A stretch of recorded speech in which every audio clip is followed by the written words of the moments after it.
Muy buenas tardes, bienvenidos. Para Altagracia Ortiz y una servidora, la verdad que es un honor que cada sábado ustedes estén ahí prefiriéndonos como programa especializado en salud. Somos 2x3 en salud y buscamos llevarle, como siempre, orientaciones y actualizaciones en temas de salud. Buenas tardes, Tati. Buenas tardes, Doris. Contentas, como dices tú siempre, por poder estar presente en sus hogares con este programa preparado con cariño y bueno, hasta que esta pandemia baje, se aplane la curva, como dicen los epidemiólogos, y podamos estar directos en el canal. Vamos a estar a través de esta plataforma, pero como quiera es siempre un honor poder compartir con nuestros amigos y amigas televidentes. Bien, como lo dices, Tati, cuando ya, bueno, la curva estamos viendo en estos últimos días, iba a decir últimas semanas, pero vamos a decir últimos días, estamos viendo una reducción o una tendencia hacia la baja en algunos de los indicadores que tienen que ver con el COVID-19, sobre todo en hospitalizaciones. Es indiscutible que no se está viendo esa gran presión que estuvimos viendo a finales de julio, por ejemplo, donde la ocupación de cama hospitalaria llegó a superar el 100%, tanto en Santo Domingo como en Santiago. Es indiscutible que en ese aspecto, Tati, estamos viendo una reducción en la presión de cama, o sea, una reducción en internamiento por COVID. Pero las muertes, Tati, ¿qué tú estás viendo con las muertes? Las muertes es el tema preocupante. A mí como ciudadana, más que como periodista, porque uno es un ciudadano primero que todo, me preocupa la falta de pruebas o las pocas pruebas que se están aplicando, aplicando porque los centros públicos no tienen y el gobierno ha prometido 7,000 pruebas por día, ¿verdad? Sí. Por día, pero todavía no se ha visto, no termina de arrancar y me preocupa sobremanera las muertes. Nosotros ya caminamos, Doris, hacia las 1,800 muertes, o sea, todavía estamos en las 1,770 y pico de muertes. Entonces, siempre me preocupa el cosificar las vidas de las personas. Señor, estamos hablando de casi 2,000 muertes, de casi 2,000 vidas que ha cobrado esta enfermedad. Eso te iba a decir, caminando a las 2,000 muertes realmente que estamos al día de hoy. O sea que las cifras es indiscutible de cada día estamos viendo números que no bajan de las 20, 25, 27, 28, 29 muertes. Entonces eso llama mucho la atención. Y con lo que tú decías sobre las pruebas diagnósticas, también es cierto que esta semana prácticamente el Laboratorio Nacional Dr. de Filló, que es donde se procesan las muestras de COVID, de diagnóstico de COVID que se hacen en el sector público, pues esta semana el laboratorio prácticamente no estuvo reportando muestras procesadas, lo que significa que hasta el momento lo que estamos viendo son los reportes del sector privado. Así es, hay una gran preocupación entre los especialistas por esto, porque ¿qué está pasando en el país? Se siente una especie de letargo, una especie de paralización. Esta semana vimos que por fin se sincerizó, se ratificó, se mejoró y se revisó el dato de la cantidad de personal de salud que estaba siempre fija en 273 afectados, cuando sabíamos que las muertes, solamente las muertes de médicos se acerca a 30. Entonces, no sé si es que hay todavía una autoridad que es nueva, que todavía no se termina de tomar el piso a la situación, pero es bueno que esto comience a dinamizarse de verdad. Claro que sí, se dice que se está modificando el informe boletín especial epidemiológico, que como sabemos ya que se empezaron a emitir esos boletines desde mediados del mes de marzo, que fue cuando empezaron a emitirse los boletines hasta la fecha, día tras día. Eso sí tenemos que reconocerlo, nunca han fallado de emitir ese informe oficial de casos, pero es indudable, como dices tú, que hay algunas cifras que no se han ido actualizando, incluso hay algunos datos que ya estábamos acostumbrados a verlo en el boletín y han ido como desapareciendo. Así que como esperamos, como dices tú, vamos a dar el tiempo prudente que se le debe dar a toda administración nueva que llega a ocupar ese tipo de espacio, de espacio público, vamos a decirlo así, de mando público, para ver si dentro de poco pues ya empezamos a ver a fluir, como dices tú, las acciones. Porque hasta ahora hemos visto muchos anuncios interesantes y buenos, pero no han pasado de ser ahí, anuncios. Así es, pues nosotras no nos vamos a ir del tema COVID, pero vamos a venir con un tema fundamental que traspasa todo el tema COVID, que es las vacunas. Y para eso tenemos con nosotros, después de esta pausa comercial, a un experto. Vamos a invitarle a que no se muevan de sus pantallas, porque hoy tenemos un verdadero banquete. Nos vamos a comerciales y regresamos en un momentito. Gracias por continuar con el desarrollo de 2x3 en salud. Y esta tarde tenemos también a un invitado de lujo, como son los de este programa. Tenemos con nosotros al pediatra, infectólogo y experto en vacuna, Premio Nacional también de Pediatría, Reconocimiento Nacional de Pediatría, José Brea del Castillo, a quien nos honramos en conocer de muchos años. Muy buenas tardes, doctor. ¿Cómo está usted? Muy buenas tardes. Muchas gracias por la invitación a ustedes dos. Bueno, doctor, nosotras muy contentas de tenerlo aquí porque, como dice Tati, le conocemos de hace años, o sea, una trayectoria de muchos años siguiéndole y sabiendo que usted es un profesional muy actualizado, que siempre está al día en todos estos temas vinculados a salud. Y sobre todo ahora en este momento en que estamos en medio de esta epidemia de COVID, doctor, que a veces uno dice epidemia, pandemia, pero cuando nos referimos al país, usted sabe de eso más que yo, pues estamos hablando de una epidemia, ¿verdad? Exactamente. Y bueno, uno de los temas que traspasa todo esto es el tema vacuna, doctor. Parece que la esperanza de la humanidad está cifrada en las vacunas. Háblenos de qué es lo que hay con este tema. ¿Cuántas son las que están en estudio? ¿Cuál es la situación? Perfecto. Yo creo que lo primero es orientar de que la producción de una vacuna generalmente toma muchísimos años. Eso es importante porque ahora estamos viendo como tipo película. Hay una enfermedad, hagan una vacuna. Eso no existe, ¿no? Sí. En esas películas de ficción, yo fascinado de que encuentran un microbio nuevo, un planeta, ya el departamento médico en un pequeño laboratorio hace una vacuna en un día, en 2 días. Ojalá lleguemos a esto, pero ahora mismo eso es lo que hay que entender. Y yo creo que la pandemia dio duro al principio y como se fue colocando e impactando, no se sabía lo que iba a suceder. Sin lugar a dudas, la pandemia ha tomado el mundo y ha dicho que se quiere quedar por mucho tiempo. Yo creo que ahí empezó la reacción de diferentes organismos, países, industrias, universidades, institutos que han trabajado en esto, de que, óyeme, la vacuna yo creo que va a ser la solución, pero el problema no es eso. El problema es que hay que empezar ya a trabajar en vacunas. Realmente ha comenzado una carrera inusual, desenfrenada. Cuando es desenfrenada porque todo el mundo está detrás de la obtención del diseño de una vacuna. Y de ser el primero en presentarla. Sí, porque a eso vamos a hablar.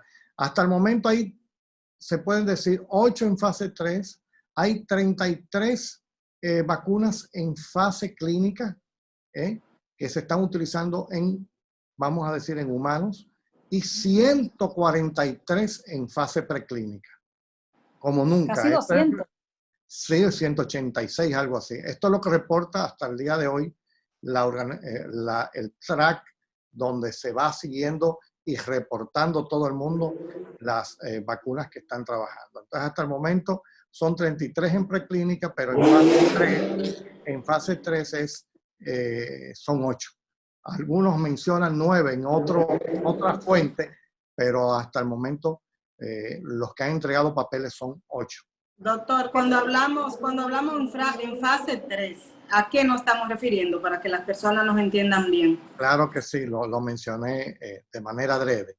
Fase 1 es un pequeño estudio, cuando digo pequeño estudio, que es con menos gente para probar seguridad, que esa vacuna no produzca situaciones importantes. Cuando se pasa esa fase 1, se pasa a la fase 2. Perdón, doctor, antes de esa fase 1 ya se ha aprobado en animales, en ratones y esa cosa. Ok, perdón.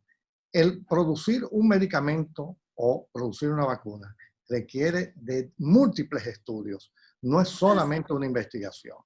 Exactamente. Al principio empieza a probarse en animales que reaccionan parecido a nosotros. Ujú. y se hacen estudios preclínicos. Cuando estos estudios preclínicos se da una respuesta en diferentes áreas, en seguridad, pero en respuesta de anticuerpos, que es lo que más se busca en animales, y que no suceda nada, entonces se aprueba pasar a la fase 1.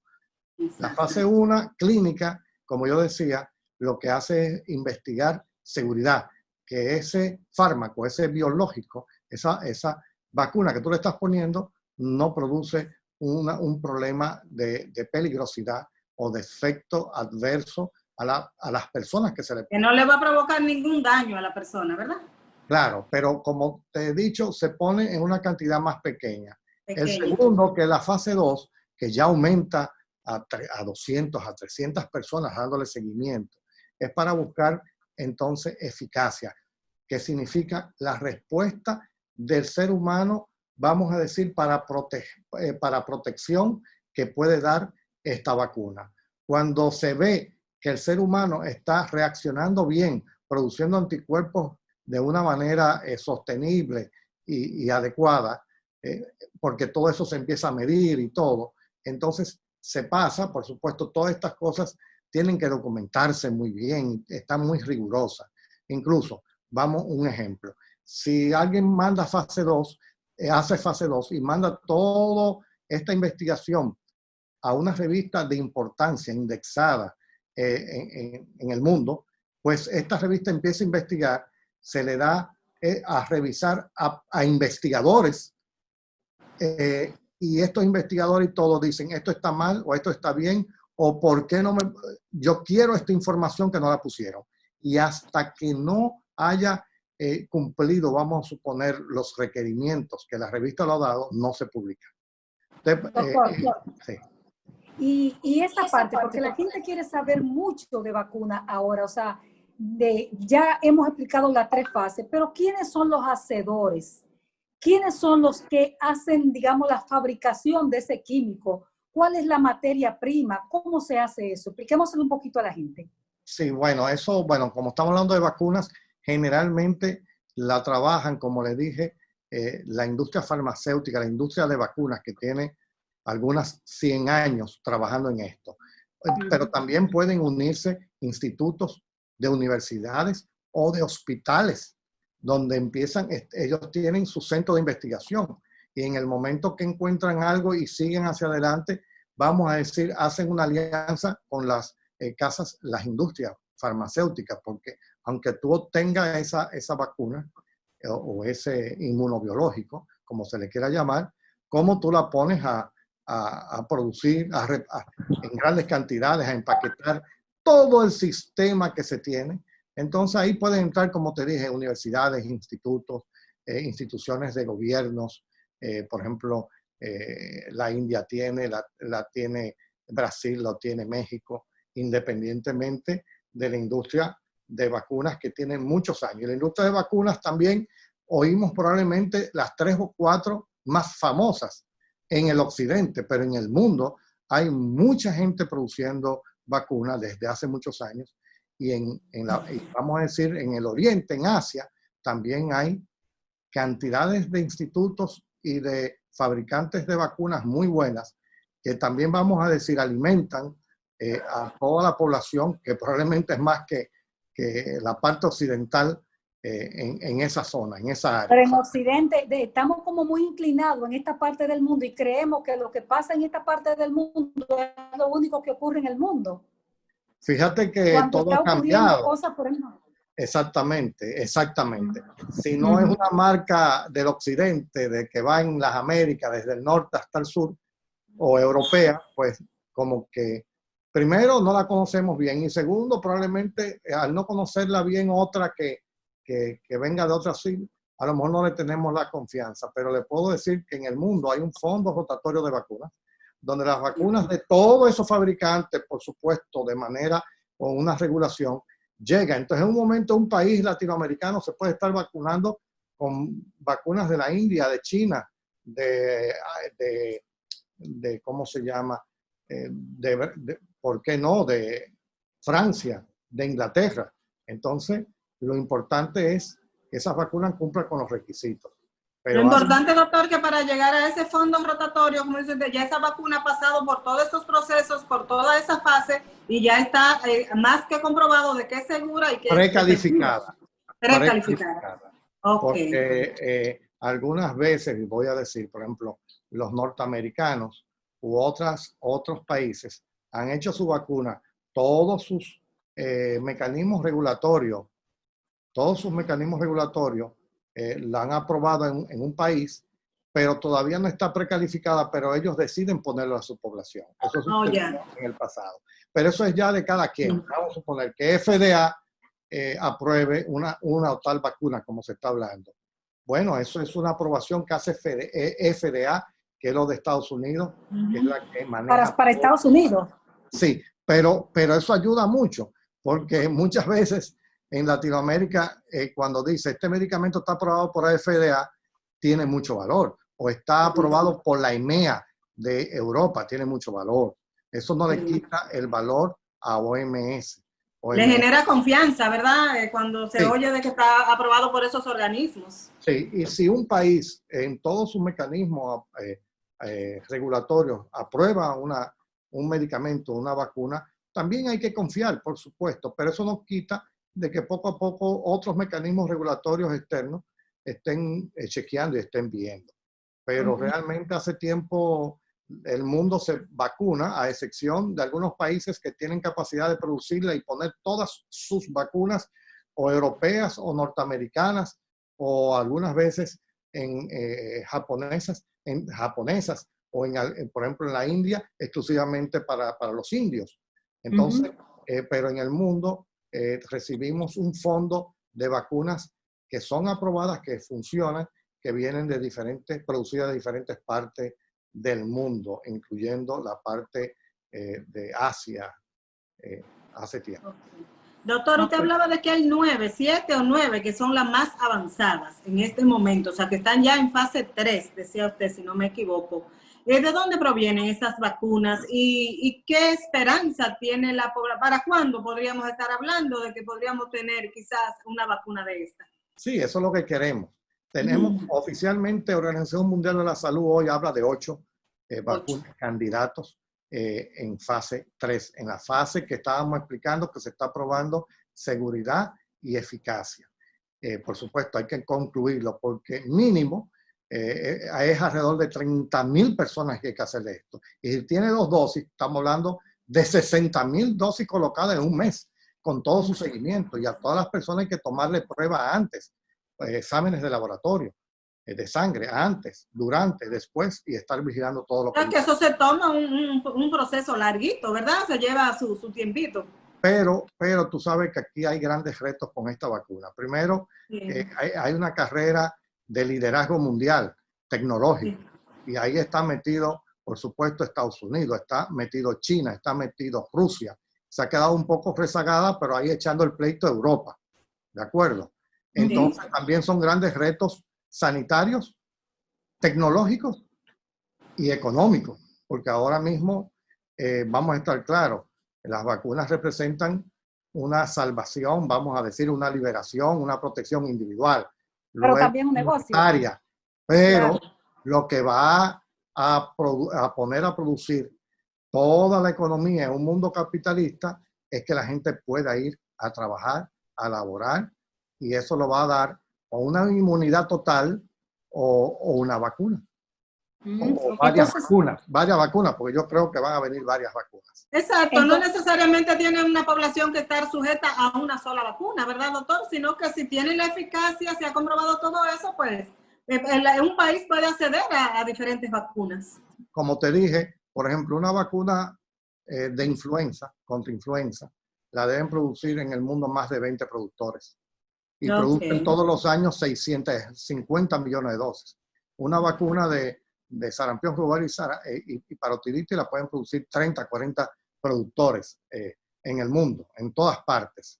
De esas vacunas, por supuesto, de las 8, hay las que te estoy diciendo básicamente. Pues China lleva la delantera con 3, también están las norteamericanas que han empezado con 2, bueno, la de Inglaterra, que no sabemos luego cómo la vamos a llamar, si no, ya la están llamando como americana, pero también se incluyó la rusa ahora. La rusa tiene un problema en este momento, que no ha entregado, sí. Doctor Brea, usted me va a hablar de ese problema de la vacuna rusa que se está diciendo y que la gente le da por el ala comunista como una cosa, ¿verdad? Me lo va a decir después de este comercial y que vamos a regresar con el tema vacuna. Volvemos ahora con el doctor José Brea Castillo. Pues seguimos aquí conversando con el doctor José Brea del Castillo, pediatra, experto en vacunas, y él nos está haciendo un recuento de todo lo que está pasando en el mundo alrededor de la vacuna que están avanzadas, las vacunas que están avanzadas para enfrentar el COVID-19.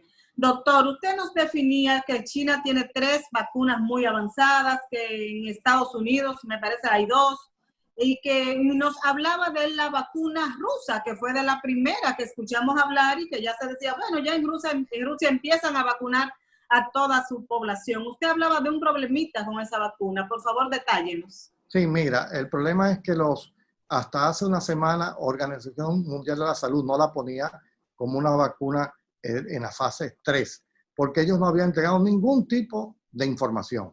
Entonces, si usted no manda información, ya no va a tener. Eso no quiere decir que esté avanzado, no la habían dado. Ya dieron información de la fase 1, ya dijeron que empezaron fase 3, pero no han dado información de la fase 2. Me imagino que están esperando por eso. Entonces eso retrasa un poquito todo. Puede ser buena, no puede ser buena. Le puedo decir lo siguiente, es que estamos hablando de la vacuna como es un hecho, ¿no? De estas 8 vacunas, probablemente las 8 sean aprobadas finalmente, pero probablemente de esas 8, muchas no sean aprobadas, porque cuando termine el último proceso y empiece a analizarse, si uno empezó a dar problemas, pues entonces van a tener que buscar la manera de resolverlo. Hay que volver para atrás, porque muchas veces hemos visto con vacunas u otro medicamento que ya prácticamente lo tenemos en el mercado y se comprueba un defecto, un problema, y hay que regresar a las fases atrás de nuevo. Sí, muchas veces vamos a suponer con la segunda dosis que se encuentra que hubo algo. Entonces, sencillamente hay que empezar nuevamente con esa segunda dosis a trabajarla, y es una complicación más. No se daña todo el proceso, pero retrasa a esta gran carrera, retrasa. Yo creo que hay diferentes tecnologías. Las tecnologías que se están utilizando son muchas nuevas, que yo creo que si funcionan van a ayudar en el futuro con nuevas vacunas o las mismas que tenemos mejoradas. Pero sí tenemos esa situación. Es tecnología nueva y no hay vacunas sobre esa, por lo tanto queremos que funcione, pero no tenemos la seguridad. Hay otras vacunas que se han ido por un camino con menos incertidumbre, que son tecnologías que ya se han utilizado para vacunas que tienen muchos años en el mundo. Entonces, esta vacuna yo creo que en lo personal son las vacunas que van a salir primero, que van a estar disponibles primero. Claro, va a depender de los organismos regulatorios de cada país, de que ellos mismos entreguen todos sus estudios rápidamente a todos los niveles y sean aprobados. Porque mientras más rápido tengamos una vacuna, mejor. Si tú me empiezas a prometer vacunas para dentro de un año más, qué bueno, ¿no? Vamos a tener vacunas, pero nosotros estamos teniendo una curva sostenida y larga. Y entonces tenemos el miedo que luego vengan las segunda ola, la tercera, como está sucediendo ya en algunos países de Oriente, de Asia. Sí, todas las vacunas hasta el momento son inyectadas, intramusculares. Porque y 2 dosis, doctor, 2 dosis, todas las que sean. La mayoría son 2 dosis. Hay una que se reporta de una dosis, pero hubo una de las vacunas que al principio reportaba una dosis y ahora en fase 3 incluyeron 2 dosis, porque no todo es como tú lo planificas, es como las personas reaccionan y cómo está diseñada. Entonces, yo creo que la mayoría van a ser 2 dosis. Lo ideal es una dosis, no hay la menor duda, pero si es 2 dosis para esperar un mes, óyeme, y ya después que hemos esperado 10, 12, 15 meses guardaditos en la casa, y yo creo que independientemente, la pena es que siempre hay personas que no tienen nada que hacer o tienen alguna situación de muy mala información y le ha dado y han construido edificios arriba de esa mala información donde no creen en ningún tipo de vacunas. Y eso me da mucha pena porque el mundo, hoy es el mundo del punto de vista económico, tecnológico y todo. Y yo lo puedo decir sencillamente por las vacunas. Si tuviéramos las plagas desde hace 50 años, o estuviéramos como ahora, en los años 50, 60, cuando habían epidemias de polio en diferentes partes del mundo, era igual o peor que ahora, durante meses, durante años, sin contarte la viruela, que la viruela azotaba al mundo entero durante 300, 400 años. La difteria azotó a nuestros niños y también a ya más grandecitos, que no se podía salir. Entonces, hoy tenemos un mundo que hacemos reuniones de 100,000 personas, que nos vamos y nos metemos en un cine, que vamos a un mall, que trabajamos en una gran interacción social, y eso solamente se ha logrado, entre otras cosas, pero básicamente por las vacunas. Entonces, siempre van a salir personas inventando y tratando de desacreditar. Bueno, usted sabe que existe un movimiento amplio, sobre todo en Europa, de grupos antivacunas, o sea, no de esta de COVID, sino de vacunas en sentido general. Y como usted dice, la historia de las vacunas están ahí. Pero yo creo que lo importante es buscar la información adecuada de las personas adecuadas, construirse una idea con lo que hay, porque todo el mundo tiene derecho a edificarse y a tener información evidenciada en hechos y en ciencia y en estudios. Porque cuando ha sucedido todo eso, uno le pone por las redes y todo, mencióname un solo estudio serio de eso, y ya entonces empiezan a agredirte o decirte que cualquier cosa. Entonces, aquí estamos hablando, como yo decía los otros días, por un lado, ¿ustedes saben lo que hay que hacer cuando se diagnostica una apendicitis? Operar. ¿Ya? Igual, entonces, eso es la evidencia. Tenemos evidencia que la apendicitis no se cura sola y si se explota ahí vas a tener un mayor... Hay que operar obligado. Mire, doctor, ¿qué diferencia encontramos? Ya vamos a centrarnos un poco en estas 8, que son las que están más avanzadas y en las que las esperanzas del mundo están centradas en este momento. ¿Qué diferencia hay entre estas vacunas? O sea, ¿todas son de virus atenuados o hay unas que no? O sea, en cuanto a tecnología, usted nos hablaba que son diferentes. ¿Qué diferencias hay entre una y otra? Sí, mira, ¿Qué es, doctor, perdóneme, qué es un virus atenuado? Porque a veces nosotros hablamos y hay que tomar en cuenta que la gente quiere saber. Perfecto, mira, el virus atenuado, se toma ese virus y se hacen diferentes, ¿cómo le puedo explicar? Pasajes o procesos para que su capacidad de infectar baje a 0 y se inactiva.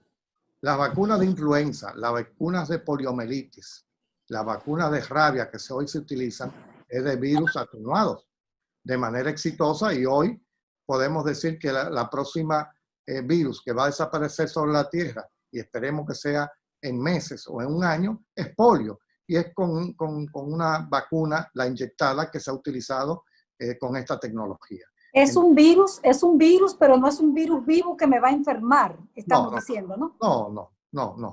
No, en ningún momento, porque ninguna de estas vacunas, cuando se han puesto cientos, y diría, no me atrevo a decir miles de millones, no ha producido enfermedad. Puede producir cierto tipo de manifestaciones mínimas. Las llamadas reacciones adversas. Sí, pero eso no preocuparía. Dolor en el sitio de la inyección, enrojecimiento, puede haber fiebre, puede haber una tosecita y todo, pero nada de importancia del punto de vista de que sea un evento mayor. Entonces, esa tecnología está ahí, es más rápida, se tiene, se toma el virus y se atenúa, se lleva a que, nada, lo pone débil, lo pone flojito, no puede reaccionar y producir enfermedad, pero sí, al yo ponértelo por aquí, ese virus, tu organismo sí reacciona produciendo anticuerpos contra ese virus. Esa es la maravilla de la vacunología. Luego, yo creo que las vacunas que están trabajando en eso, por este camino que ya se ha recorrido, son las primeras que van a estar disponibles. De las 8 hay trabajando con esta tecnología. Hay 3. Perfecto. Casi seguro hay 3 trabajando en inactivado. ¿Y la Igual, podemos mencionar, doctor? sí, está Sinopharm, está Sinovac y hay otra que no recuerdo cuál es. Hay 3 Hay 3. que están trabajando. La mayoría son chinas. Claro, las chinas, Okay. hay una china que está trabajando también con nueva tecnología. Pero, ¿Y esa nueva tecnología cómo es entonces? bueno, igual que la que está trabajando, vamos a suponer las europeas y las norteamericanas. Es tomando, como, es que es un poco complejo que eso todavía hay que estudiar. Nosotros estamos estudiando que un RNA mensajero, por otro lado, es con, con 1 o 2 adenovirus. O sea, se toma un virus de otra y se pone ahí para que el virus lleve ¿cómo te puedo decir? A reaccionar, prepare al organismo a reaccionar favorablemente contra anticuerpos. ¿Es como un ADN del virus, doctor, o no? No, es adenovirus. Adenovirus es un virus como si fuera de gripe. Oh, ya. De los que producen catarro común. Sí, del Entonces, catarro pero común. el hecho de que tú lo pongas no significa que te va a dar eso, sino que se está utilizando esa tecnología para lograr una mejor inmunogenicidad, una mejor protección en la persona. Siempre se ha utilizado, incluso modernamente, hay vacunas como la Demófilo influenza tipo B, que es la vacuna contra meningitis bacteriana, que es la principal causa de meningitis bacteriana en el mundo. Y en el año 2000, ya prácticamente entre el 2000 y 2005, pusimos en el mundo entero esta vacuna y no hay. Pero de la tecnología utilizan, por ejemplo, una proteína transportadora de otra bacteria para ayudar en eso. Pero en este caso es de virus. Con el Hemófilo influenza tipo B se utilizó otra tecnología que es, ya vamos a decir, más vieja, porque estamos hablando de antes de los años del siglo pasado, vamos a decir, que ya suena mucho, pero fue apenas hace 20 y tantos años. Y esta tecnología, pues, es complejo de definir, porque tiene mucho inmunológico. Pero doctor, estamos apuntando a todo, sí. Antes de irnos a la pausa y pasar al siguiente segmento, quisiera que nos comentara, porque nos llega información de todas partes del mundo a los dominicanos y hay un cruce de información por todas las vías. Y se dice que también Cuba está trabajando su proyecto de vacuna y que están bastante, usted sabe que los cubanos tienen una industria, nosotros tuvimos bastante, un polo científico. ¿Qué sabe usted de esa vacuna? ¿Cómo están ellos? Bueno, ahora quiere que te conteste.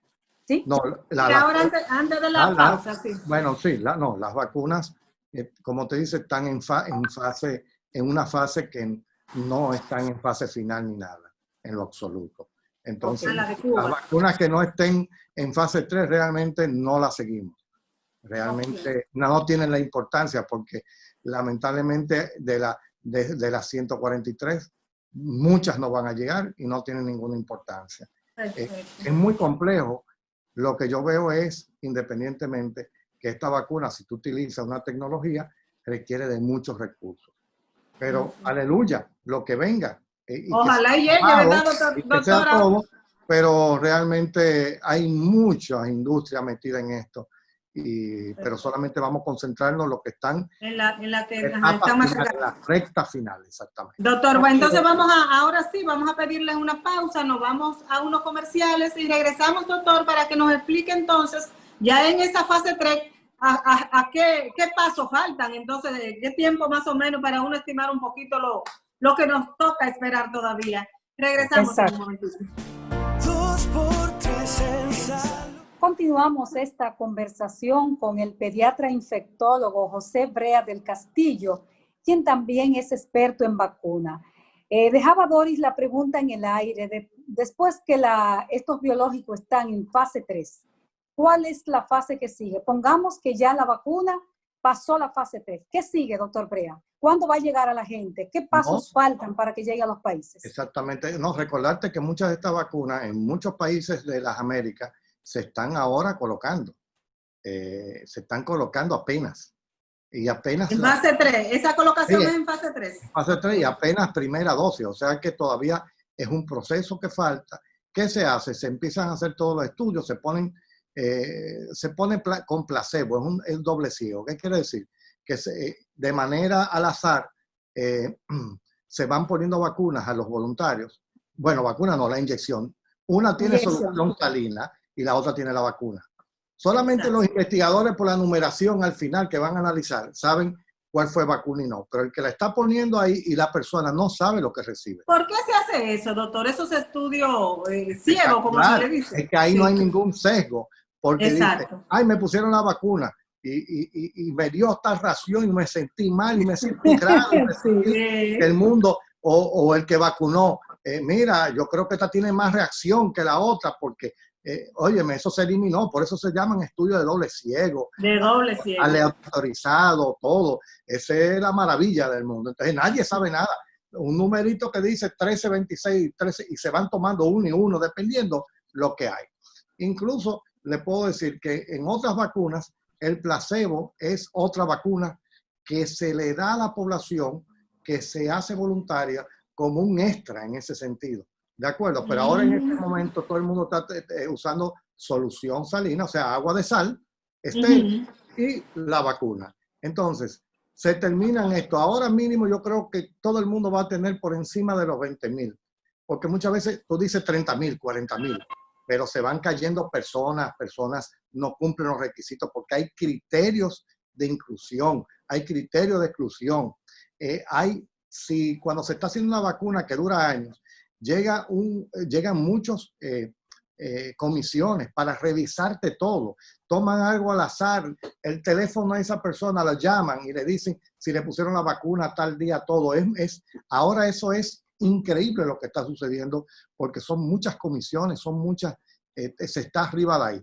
Entonces se ponen todas las vacunas, termina el estudio y al terminar el estudio se cierra y ahí los investigadores finales reciben toda la información y empiezan a analizarla y estudiarla. Lo primero es, ¿efectos secundarios importantes? No.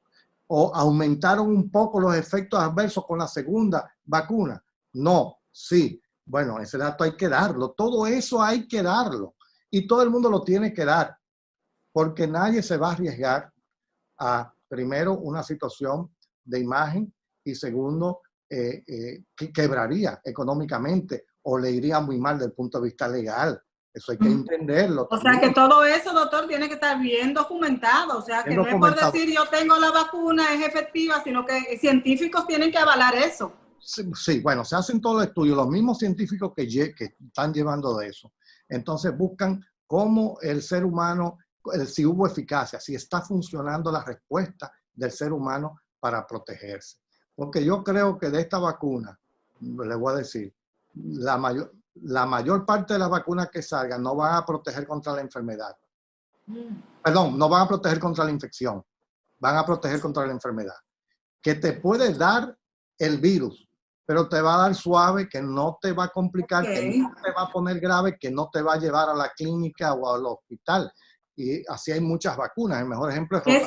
¿Esa es la del H1N1 también, doctora, sí o no? No. No protege contra el virus. No vamos a entrar, es diferente, pero vamos a decir,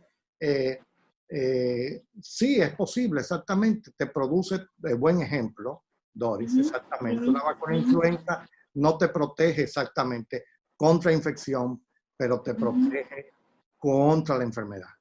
O sea que te da, pero te da leve. O te modifica exactamente la evolución hacia una gravedad o hacia complicaciones, hacia un internamiento, hacia una ida de emergencia, hacia un chequeo al médico, hacia una compra de medicamentos. Y todo eso implica gastos indirectos, desde un taxi, desde gasolina, pérdida de clase, pérdida de personas cuidando. Estoy mencionando todo esto porque vacunología es más amplia. Entonces, en el momento se empiezan a revisar todo. Si vamos a suponer esos estudios que ya de estos 30,000, 35,000, 28,000 dicen, óyeme, esto pasa todos los estándares, esto se anuncia.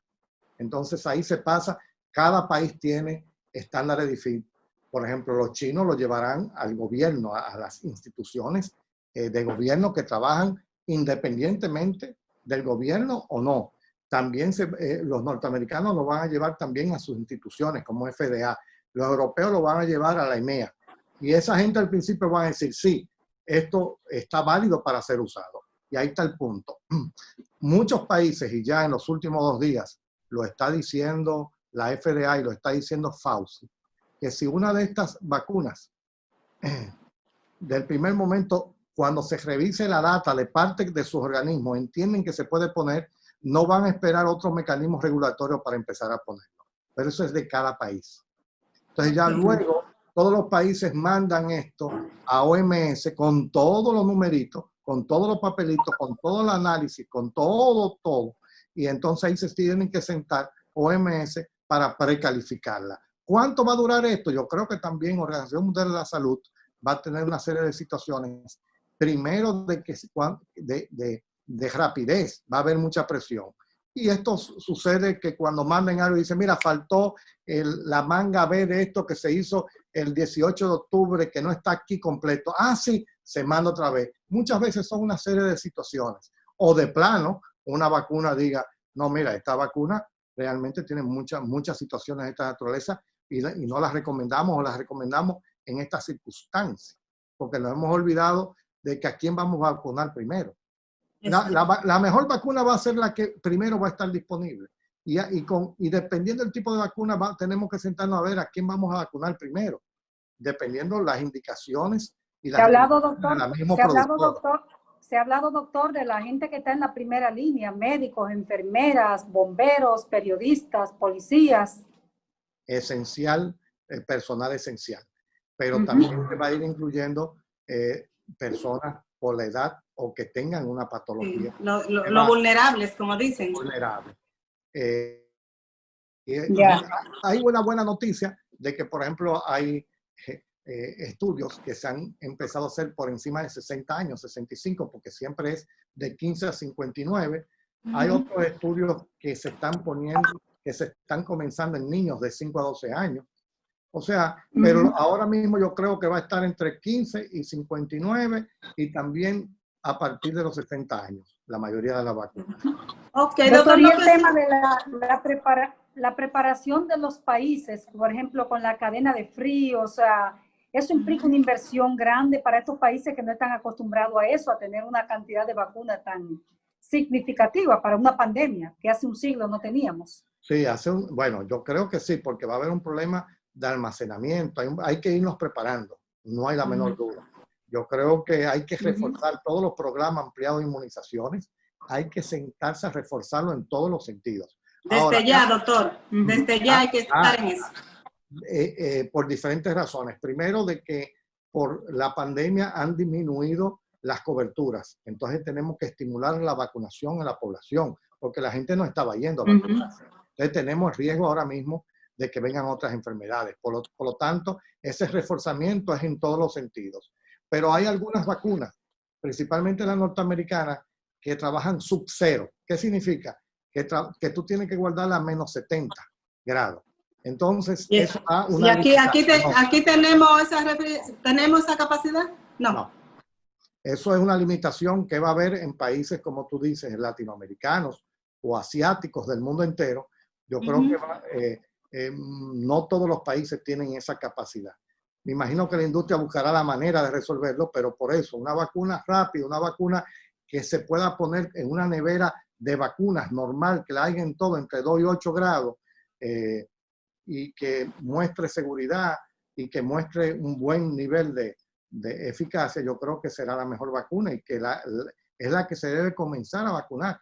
Y siempre las alianzas público-privadas son importantes porque pueden llegar vacunas por otras vías que no sean a nivel público, y entonces ¿a quién vacunar? Hay que sentarse a pensar todo esto, pero lo importante es que si se comienza a vacunar a una parte de la población, por ejemplo, dominicana, se está vacunando a dominicanos. Eso es lo importante. Y vamos protegiendo poco a poco en ese sentido.